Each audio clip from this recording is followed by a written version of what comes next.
Na mimi nataka niseme kwa mzazi wa Albert, mimi sijaona mzazi mjinga, mzazi takataka, mzazi ng'ombe kama huyu mzazi wa Albert. Wakenya wamesimama na huyu mzazi wa Albert wakachanga 10 million. Hakuongea kitu yoyote. Ile kitu huyu mzazi aliongea, alisema ya kwamba ati sasa hata mkinichangia pesa mtoto wangu atafufuka. Nimepata 10 million, mtoto atafufuka. Ati Ruto kumupigia simu, anakuja kwa media kushukuru Ruto, kusema ati mimi nashukuru Ruto kuchukua huyu mtoto kuwa yake, ati amenitumia 2 million. Huyu mzazi ni mjinga kiwango gani? Mimi sijaona mzazi anafurahia kifo ya mtoto wake. Ni kama Albert amekufa, huyu mzazi afanye na yeye biashara.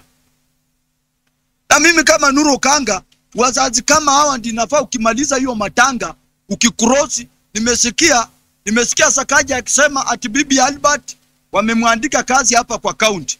Albert amekuwa amesoma, walimu wameandikwa. Albert alikuwa anafanya UT, hakuna mtu alikuwa anashughulika na yeye. Kama serikali kweli ilikuwa inatambua Albert, kwa nini aingemwandika kazi akiwa hai? Ati sasa amekufa, bibi yake Sakaja amechukua ameweka kazi kule kule Homa Bay, ati amenunua rental yenye huyo mzazi atakuwa anapata pesa kila mwisho mwezi. Yani Kenya unakufa ndio wazazi wako wafaidike. Nataka niambie huyo mzazi, mimi kama Nuru Okanga, na niko na uchungu kwa sababu kama inji itakosa huyo kijana, ndio pengine angekuwa president kulingana na masomo yake, ama ndiye angekuwa governor wa huko, ama senator, ama MP. Lakini kama mzazi anaweza tokea kuongea kitu kama hiyo juu ya 2 million, you are stupid. Wewe ni mzazi mkumbafu. Na mimi naomba wakati utaenda kuvuka barabara kusanya hizo rental pesa, pigwe na gari ukufe. Wewe huna maana katika nchi yetu ya Kenya. Unafurahia kifo ya mtoto wako.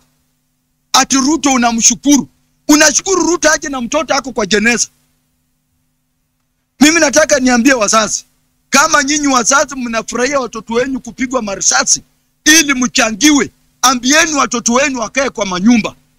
Mimi naambianga mama yangu, nikikufa awache nikufe. Mambo ya kubembelezana na watu hawachani nayo.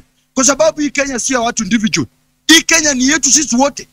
Na hii administrator ndio serikali imekuwa na mauaji 90% bila kudanganyana. Hii serikali sio serikali. Hii ni kichinjio. Ruto mwenyewe alikuwa na kampeni akisema ya kwamba hata ruhusu maaskari kupiga watu risasi, hata ruhusu maaskari kuangalisha wanasiasa. Leo hii maaskari ndio wamekuwa kipaumbele kupiga watu marisasi, ama alikuwa anaongea opposite. Nataka niambie administrator ya Ruto, hata kama mnanichukia, hata kama mnaniongelesha, hata kama mtanikujia, mnikujie, na mimi najua mkinikujia haitakuwa rahisi mimi kutoka. Ni mangumi, pigana hapo mniua hapo.